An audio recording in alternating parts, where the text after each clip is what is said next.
5분 묵상. 제목 새하늘과 새 땅의 집. 본문 요한계시록 21장 1절에서 4절. 또 내가 새하늘과 새 땅을 보니 처음 하늘과 처음 땅이 없어졌고 바다도 다시 있지 않더라. 또 내가 보며 거룩한 성 새 예루살렘이 하나님께로부터 하늘에서 내려오니 그 준비한 것이 신부가 남편을 위하여 단장한 것 같더라. 또 내가 들으니 보좌에서 큰 음성이 나서 이르되 보라, 하나님의 장막이 사람들과 함께 있음에 하나님이 그들과 함께 계시리니 그들은 하나님의 백성이 되고 하나님은 친히 그들과 함께 계셔서 모든 눈물을 그 눈에서 닦아 주시니 다시는 사망이 없고 애통하는 것이나 곡하는 것이나 아픈 것이 다시 있지 아니하리니 처음 것들이 다 지나갔음이니라. 아멘. 당신은 지금 어두운 길을 걷고 있습니다. 발걸음 소리만 조용히 울립니다. 또각또각. 어디로 가는지도 모르고 왜 걷는지도 모른 채 그저 살아온 시간들. 그때 멀리서 빛 하나가 보입니다. 집입니다. 아주 낯설지만 이상하게 눈물이 날 것 같은 집입니다. 여기 어디서 본 것 같지 않습니까? 그 집은 처음 보는 집인데 이상하게 돌아온 것 같은 집입니다. 새 하늘과 새 땅, 헬라어 카이논, 이것은 단순히 새로운 것이 아니라 질적으로 완전히 다른 존재. 이 집은 수리된 세계가 아닙니다. 완전히 다른 존재의 질서입니다. 시온적으로 보면 하나님 안에 이미 존재하던 집입니다. 이 집은 어느 날 갑자기 만들어진 것이 아닙니다. 하나님 안에서 이미 영원 전부터 준비된 거주입니다. 인간이 태어나기 전에, 세계가 창조되기 전에 이미 하나님 안에는 함께 거할 자리가 있었습니다. 이것은 단순한 공간이 아니라 관계로서의 집, 곧 하나님과 함께 있음 자체입니다. 창조에 있어서 인간이 머물도록 지어진 세계입니다. 하나님은 그 집을 눈에 보이는 세계로 펼치십니다. 에덴 동산은 단순히 자연이 아니라 하나님과 인간이 함께 사는 첫 번째 거주 공간입니다. 즉 창조는 인간을 위한 집의 가시화입니다. 그러나 인간은 타락으로 집을 잃어버렸습니다. 인간은 떠납니다. 하나님을 떠났다는 것은 단순히 불순종이 아니라 집을 떠난 사건입니다. 그래서 인간은 그때부터 어디에 있어도 낯설고 아무리 가져도 채워지지 않고 늘 불안한 존재가 됩니다. 하이데거의 표현처럼 집 없는 존재가 됩니다. 다시 초대받은 사건이 구속입니다. 복음은 명령이 아니라 초대입니다. 돌아와라. 다시 돌아와라. 하나님은 문을 여시고 다시 우리를 부르십니다. 여기서 중요한 것은 우리가 집을 찾아낸 것이 아니라 집이 우리를 부르고 있다는 것입니다. 요한계시록 21장은 완전히 거주하게 되는 집입니다.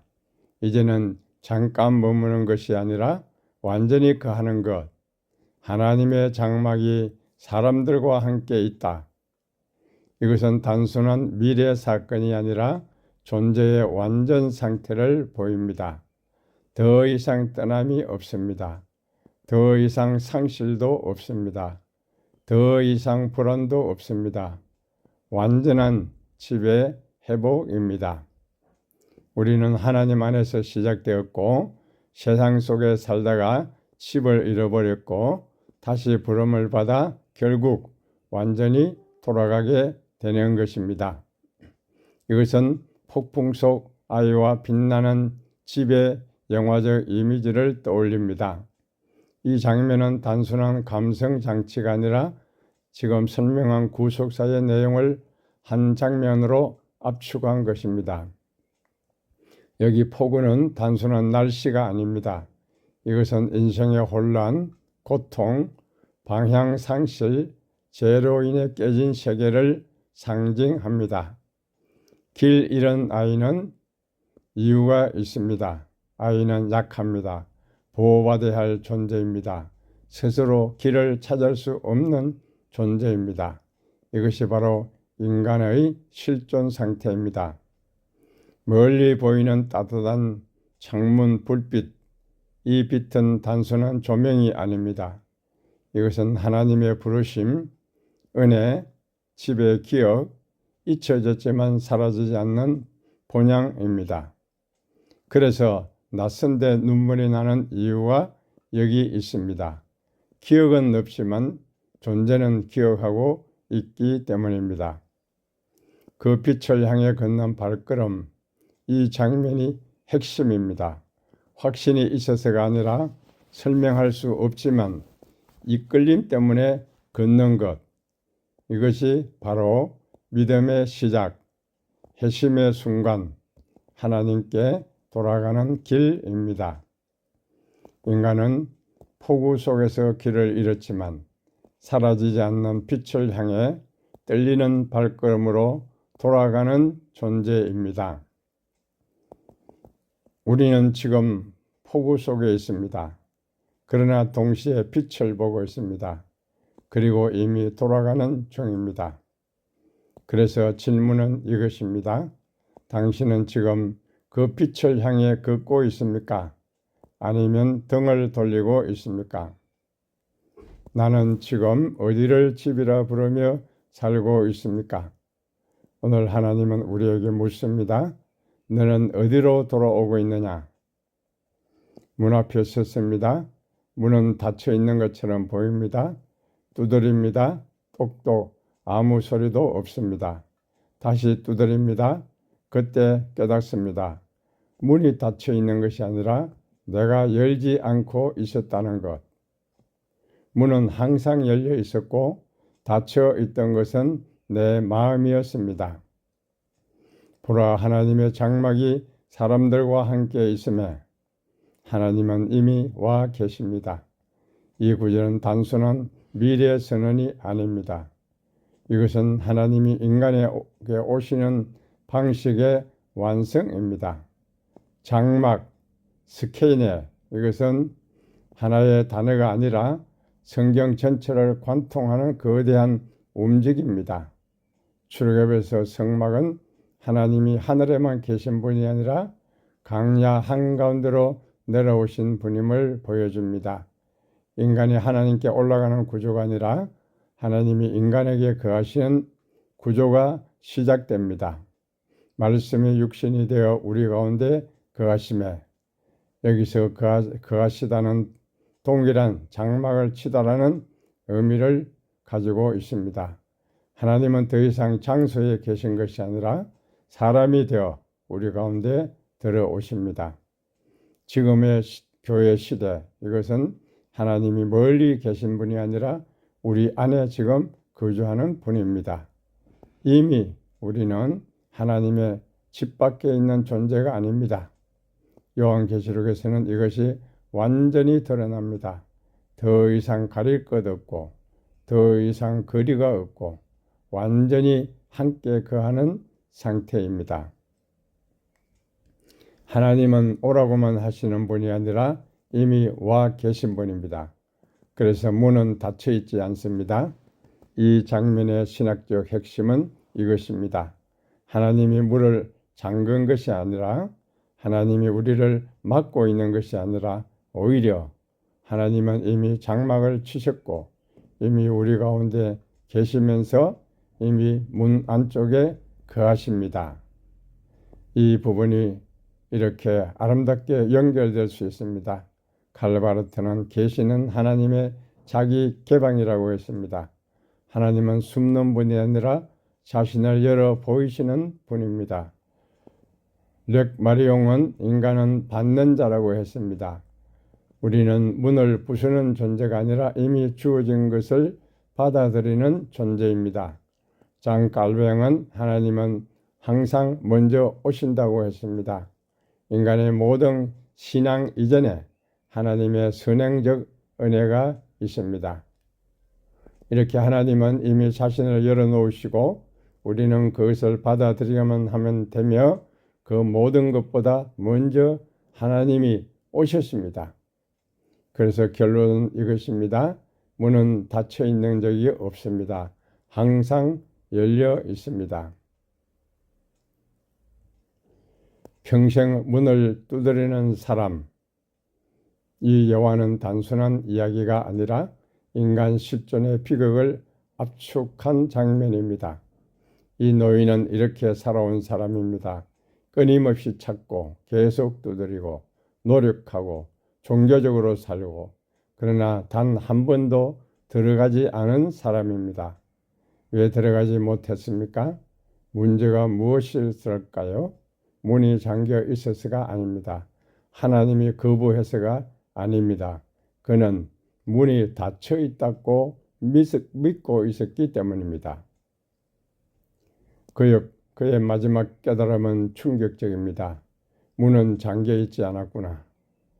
이 말은 단순한 후회가 아니라 존재 절체를 꿰뚫는 진실입니다. 이 이야기가 말하는 것은 이것입니다.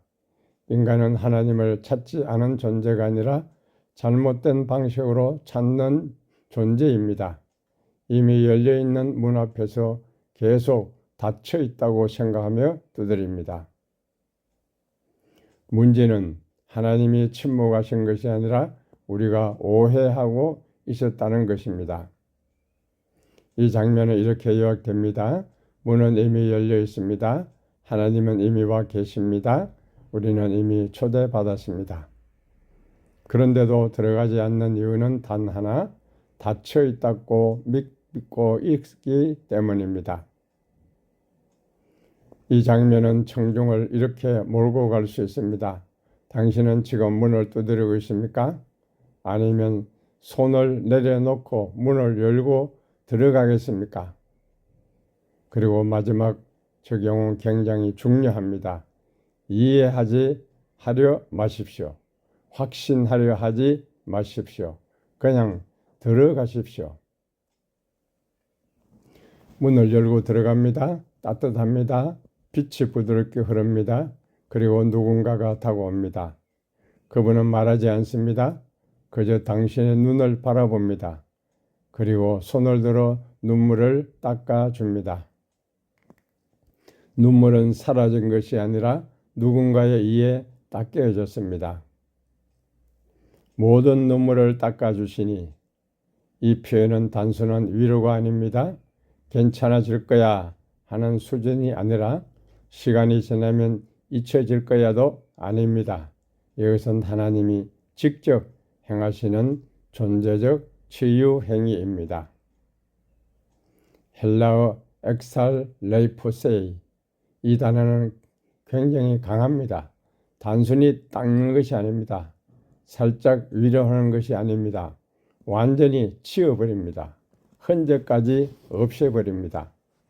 고대 문법에서 이 단어가 기록을 지울 때, 또 빚을 완전히 탕감할 때, 죄를 말소할 때 사용되었습니다. 그래서 이 장면은 이렇게 읽어야 합니다. 하나님은 우리의 눈물을 달래시는 분이 아니라 그 눈물의 원인 자체를 존재에서 지워버리시는 분이십니다. 눈물이 사라지는 것이 아니라 누군가에 의해서 닦여집니다. 고통의 해결이 과정이 아니라 관계 안에서 일어난다는 뜻입니다. 이 장면의 따뜻함은 그냥 감정적인 위로에서 온 것이 아닙니다. 십자가에서 시작된 사건의 결과입니다. 왜 십자가입니까? 눈물의 근원을 생각해 보면 죄, 상실, 죽음, 관계의 단절, 이 모든 것이 십자가에서 다루어졌습니다. 칼바르트는 십자가는 심판의 계시라고 했습니다. 이것은 하나님은 죄를 그냥 넘어가지 않으십니다. 그러나 우리를 심판하지 않으시고 그 심판을 스스로 받으십니다. 그래서 십자가는 하나님의 사랑이 아니라 동시에 하나님의 심판이기도 합니다. 정력 마리형은 포화된 계시라고 했습니다. 포란 말은 넘쳐 흐른다는 뜻입니다. 십자가는 인간이 이해할 수 있는 수준을 넘어서는 사건입니다. 고통인데 사랑이고 죽음인데 생명이며 패배처럼 보이는데 승리입니다. 십자가는 죄를 완전히 처리한 사건이며 동시에 인간의 이해를 넘어서는 사랑의 폭발입니다. 그래서 눈물 닦음은 가능해집니다. 단순히 하나님이 위로해서가 아니라 죄가 해결됐고 죽음이 무너졌고 단절이 회복됐기 때문에 눈물의 근원이 제거된 것입니다. 우리는 흔히 이렇게 생각합니다. 어둠을 밀어내야 한다. 싸워야 한다. 제거해야 한다. 그러나 실제는 다릅니다. 물리적으로 보면 어둠은 실체가 아닙니다. 단지 빛의 부재입니다. 그래서 빛이 오면 어둠은 저항하지 않습니다. 그냥 사라집니다. 이것을 신학적으로 연결하면 하나님의 임재는 문제를 하나하나 해결하는 방식이 아니라 존재 상태 자체를 바꾸는 사건입니다. 하나님은 우리의 어두움과 싸우시는 분이 아니라 임재하심으로 어두움 자체를 무의미하게 만드시는 분입니다. 그래서 이 장면의 본질은 이것입니다. 하나님이 오십니다. 십자가로 이미 모든 것을 해결하셨습니다. 그 임재 안에서 눈물의 근원 자체가 사라집니다. 눈물은 시간이 지나서 말하는 것이 아니라 하나님이 오실 때 존재에서 지워집니다. 하나님은 우리에게 말을 걸기 전에 먼저 눈물을 닦아주시는 분입니다. 당신은 지금 누구 앞에서 울고 있습니까? 그리고 그분이 당신의 눈물을 닦도록 허락하고 있습니까? 이 집에는 공기가 다릅니다. 설명할 수 없지만 숨이 편해집니다. 이것은 성령입니다. 보이지 않지만 없으면 살 수 없는 것. 성령은 이해가 아니라 거주를 가능하게 하는 것입니다. 우리는 공기를 보지 못하지만 공기 없이는 1분도 살 수 없습니다. 나는 무엇으로 숨을 쉬고 있습니까? 말하지 말고 오늘 조용히 숨을 쉬십시오. 긴 식탁이 있습니다. 사람들이 앉아 있습니다. 완전하지 않는 사람들, 상처 입은 사람들, 그런데 함께 웃고 있습니다. 이 집은 혼자 사는 집이 아니라 함께 숨쉬는 집입니다. 지지울라스는 존재는 관계라고 했습니다. 교회는 존재의 집입니다. 나는 지금 누구와 함께 살고 있습니까? 혼자 살지 마십시오. 이 집은 함께 사는 집입니다. 창문 밖을 봅니다. 아직 완전히 밝지 않습니다. 그러나 새벽빛이 올라옵니다. 완성되지 않았지만 이미 시작된 빛. 종말은 미래 사건이 아니라 현재를 바꾸는 빛입니다. 나는 어두움을 보고 삽니까? 빛을 보고 삽니까? 빛을 바라보십시오. 이미 오고 있습니다. 우리는 오늘 이 집을 다 이해하지 못합니다. 그러나 압니다. 우리는 집 밖에 있지 않습니다. 이미 그 안에 있습니다. 기도드리겠습니다. 주님, 우리는 길을 잃은 줄 알았지만 이미 당신의 집 앞에 서 있었습니다. 아니, 이미 그 집 안에 있었습니다. 우리의 눈물을 닦아주시고 우리가 붙들고 있는 옛 세상을 놓게 하소서. 우리가 문 앞에 서서 망설이지 않게 하시고 들어가 머물게 하소서. 이 집을 설명하지 않게 하시고 이 집 안에서 살게 하소서. 우리가 혼자가 아니라 이미 당신과 함께 살고 있음을 잊지 않게 하소서. 예수 그리스도의 이름으로 기도합니다. 아멘.